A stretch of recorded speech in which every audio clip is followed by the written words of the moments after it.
Bismillahirrahmanirrahim. Assalamualaikum warahmatullahi wabarakatuh.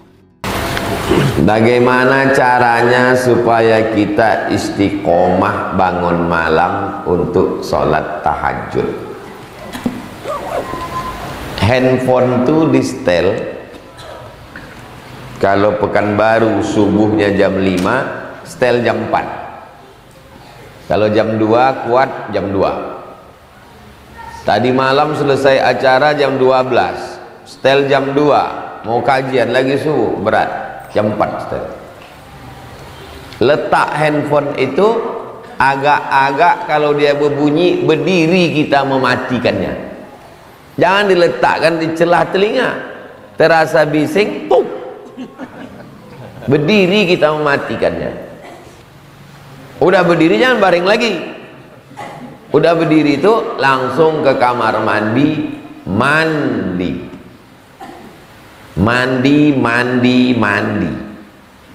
biasa kan mandi subuh, sehat antum mandi subuh. Kalau udah berbini berlaki nikah, minta bangunkan. Kapan lagi antum minta bangunkan? Masa minta bangunkan sama mercon? Minta bangunkan. Rahimallahu mar'an, Allah merahmati suami aiqadha ahlahu, yang membangunkan istrinya dengan memercikkan air. Segan saya Pak Ustadz, gak enak hati memercikkan air, beli pistol air, tembakkan. Karena ada untuk nyemprot bunga orkid, apa? Anggrek. Ibu mau beli semprotan ini untuk anggrek yang jenis apa gitu. Jenis apa nih ya, tunjukkan gambar laki. Ini anggreknya. Oh, kalau ini pemadam Bu gitu.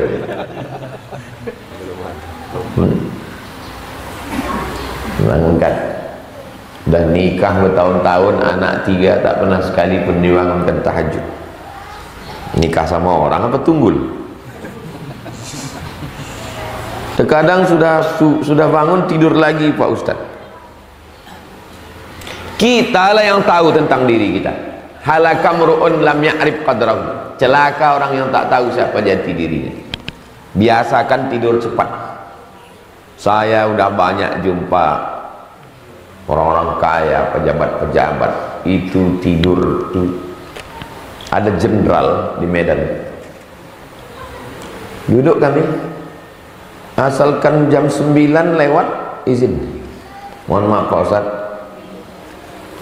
Ustadz silakan mau ngobrol, mau ngopi, mau teh, tapi saya tak boleh lewat tidur dari jam 10. Izin saya. Payah saya bangun nanti malam. Saya udah dari muda begini Pak Ustadz. Jadi kita sendirilah yang mengatur diri kita. Tapi kalau tak disiplin, ngobrol tak tentu arah, cerita ke sana kemari sampai jam 2, subuh pun melayang. Kalau sudah ngobrol sampai jam 4, tidur jam 4, tak akan sholat subuh. 10 jam waker di situ, tak akan bangun. Kalau sudah jam 4 antum tak tidur, jangan tidur lagi. Tunggu aja lah azan subuh, jangan tidur lagi. Itu memang sengaja itu meninggalkan sholat. Memberhentikan pengurus masjid yang makan uang masjid, apakah termasuk menolong dia dalam berbuat zalim? Kalau menghentikan dia, nanti yang lain akan buat macam itu juga. Kita makan aja duit masjid nih, nanti kan paling-paling kita diberhentikan. Jadi caranya mana? Penjarakan, masukkan ke penjara. Orang yang mengambil duit masjid, masukkan ke penjara, lapor polisi, masukkan. Memberikan efek jera. Itu cara menolong dia. Bagaimana cara kami menolong orang yang menzolimi? Tamna'uhu, kau tahan tangannya. Bagaimana cara menahannya? Penjarakan dia. Tapi sayangnya dia tak mau ditolong. Bagaimana itu Pak Ustadz? Mana pula bisa? Aku mau nolong kau ke penjarakan ya. Mana pula bisa begitu? Langsung penjarakan, panggil Pak Kapolres. Pak Kapolsek, Babinsa dan Ramil, Babin Kamtibmas, Kapolsek, Kapolres, Kapolda, Kapolri. Nah, yang paling dekat dengan masjid kita Babin Kamtibmas. Pak Babin, ini orang ini begini catatan-catatannya. Nih, jebloskan, masukkan. Ketua masjid yang bertanggung jawab. Kalau ada sekretaris, bendahara, anggota memainkan duit masjid, ketua masjid bertanggung jawab. Masjid dekat rumah mak saya itu, Sukakarya, Masjid Ibadur Rahman. Datang pengurus, hilang duit masjid Pak Ustaz. Mana orangnya? Orangnya pun hilang juga. Kok ada orangnya, saya penjarakan. Saya mengganti, karena saya ketua masjid. Saya bertanggung jawab di hadapan Allah. Ini ganti, aku sebagai ketua masjid, aku bertanggung jawab dunia akhirat. Ini duit umat. Nih. Kalau dia ada, masukkan dia ke penjara. Mudah-mudahan dia nonton.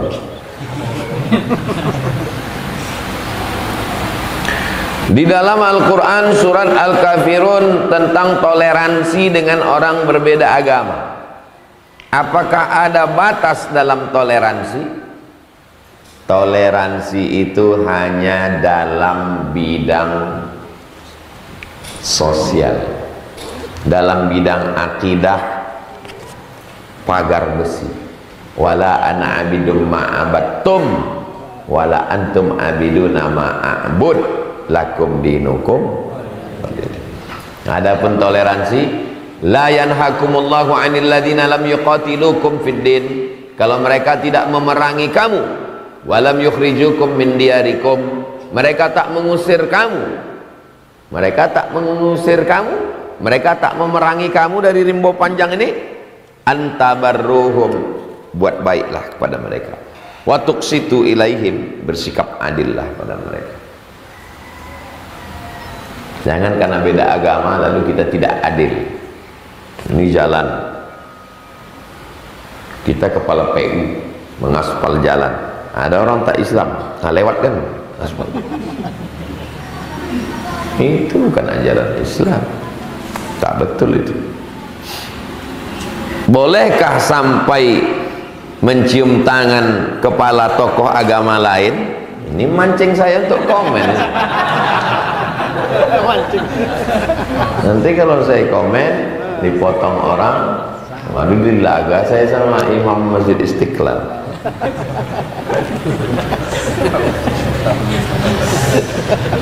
Iya kan?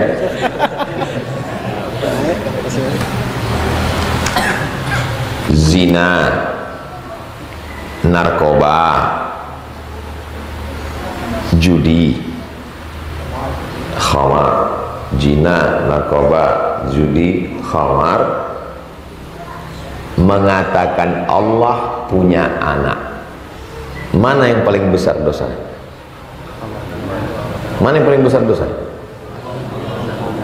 Patutlah antum respect, karena antum tak tahu. Zina, judi, khamar, narkoba, mengatakan Allah punya anak. Mengatakan Allah punya anak. Kalau ada pezina, pejudi, peminum khamar, sanggup antum cium tangannya, antum cium kepalanya? Berjumpa antum sama 5 orang, pejudi, pezina, narkoba, pelakor, sama orang mengatakan Allah punya anak. Yang 4 ini sanggup tak antum mencium orang? Tidak kan? Apalagi ini? Hah? Paham? Jelas? Potong.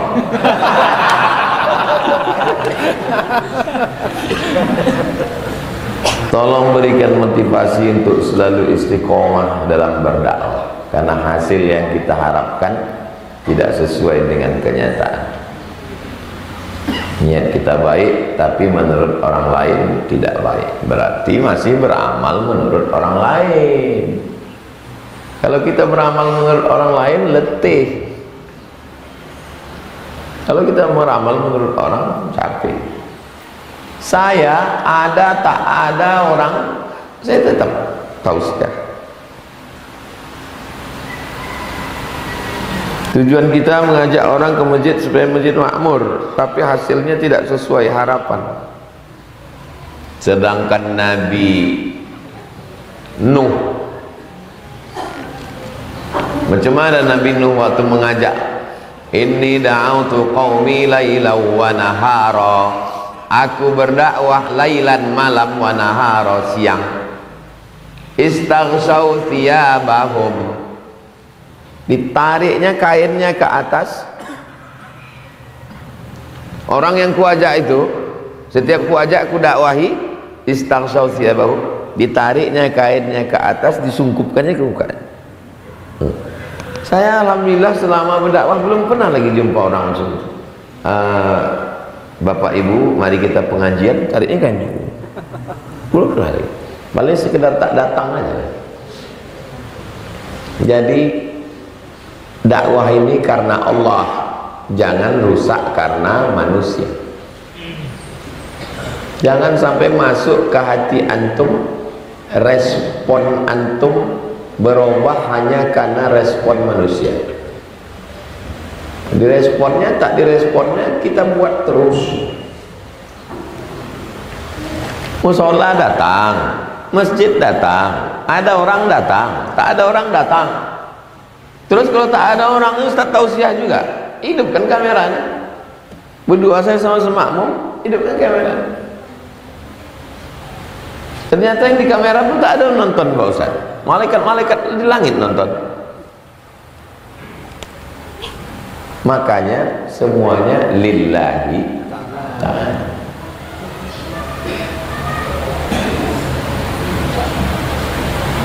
Nawaitu shawma ghadin an adai fardhi syahri Ramadan hadhihi sanati lillahi ta'ala. Usolli fardhu subhi raka'ataini adaan ma'muman lillahi ta'ala. Berat itu memahami lillahi ta'ala itu. Dia tak, itu bukan di ujung lidah. Nanti antum setelah antum amalkan, antum baru antum paham. Oh itu maksud lillahi ta'ala.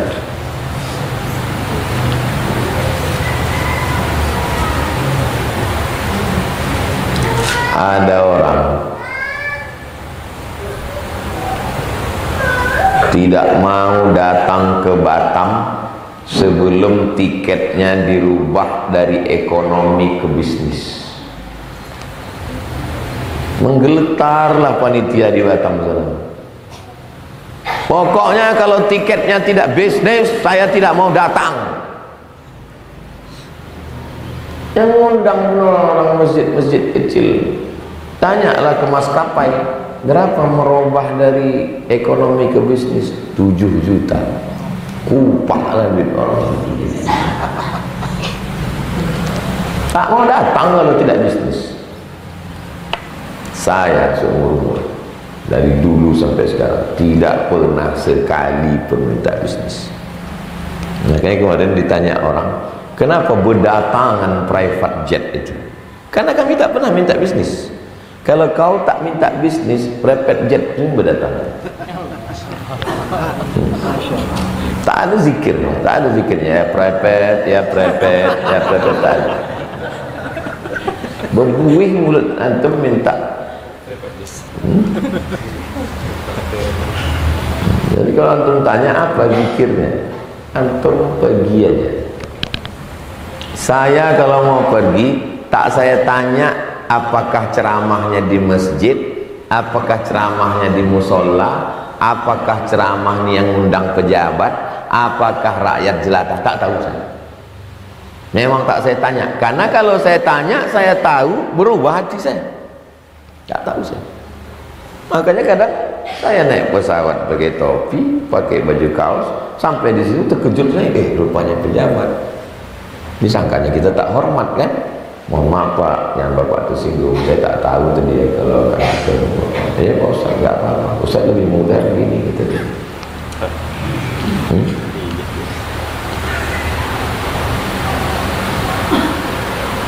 Bagaimana supaya kita tidak mudah goyah dan terpengaruh karena cakap orang?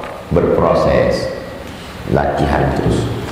Tapi saya malah suka saya dengan disepelekan orang, dicaci orang, suka saya.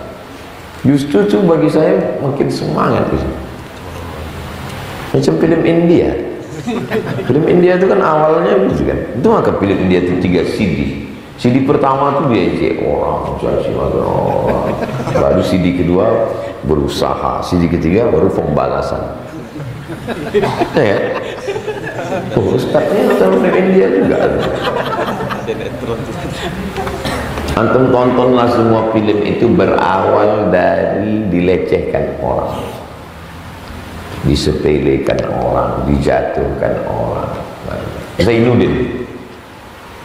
Zainuddin bisa jadi bisnismen hebat di Surabaya itu kan karena dilecehkan orang. Pantang bagi laki-laki, pisang berbuah 2 kali.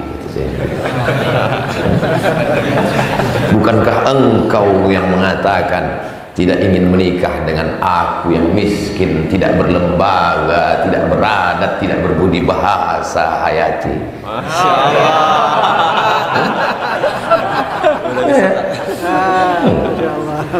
Dilecehkan itulah dia jadi bangkit. Antum kalau dilecehkan orang, disepelekan orang, antum belajar, antum serius, cita-citanya, kalau ditanya orang, apalah cita-cita kau kuliah ini? Supaya dia menyesal. Itu cita-cita. Pulanglah kawan saya ini dari Mesir, sampai di Cengkareng dijemput, dibawa ke rumah kawan chatting, hai chatting. Sampai di situ apa kata bapak itu? Kamu memang cocok jadi imam anak saya. Dan dijemput sampai ke rumah, cocoklah kamu jadi imam anak saya.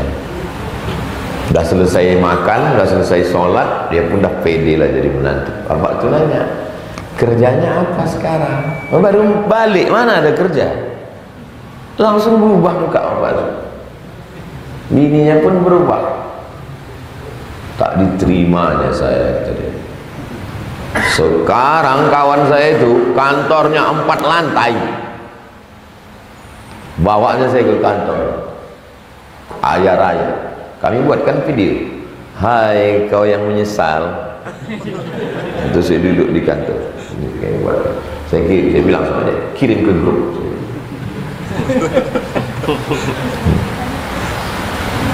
Jadi antum kalau di komen orang, disepelekan orang, dijatuhkan orang, doakan supaya dia panjang umur untuk melihat kesuksesan antum. Ya Allah, panjangkan umurnya supaya naik darah jantung.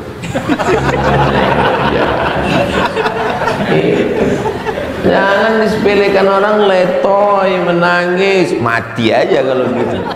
Tak bermental. Saya paling suka saya disepelekan orang, dijatuhkan orang. Semangat kita dibuat. Itulah kaji kita semua. Saya waktu lulus ke Mesir kan pelatihan bahasa Arab 2 bulan di Jakarta. Apa kata orang yang menyepelekan? Somad itu di Jakarta lari dari kampung, malu. Nah itu maka dia di Jakarta. Padahal saya pelatihan di Jakarta.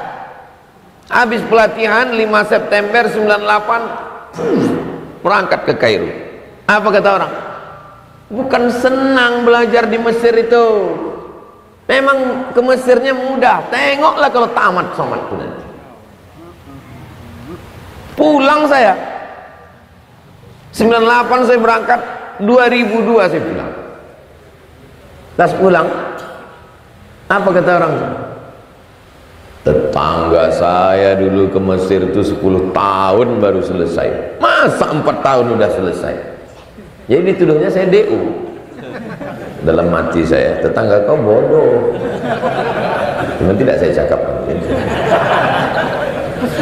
Sampai ada yang menengok ijazah, saking kecurigaan orang itu saya tak tahu.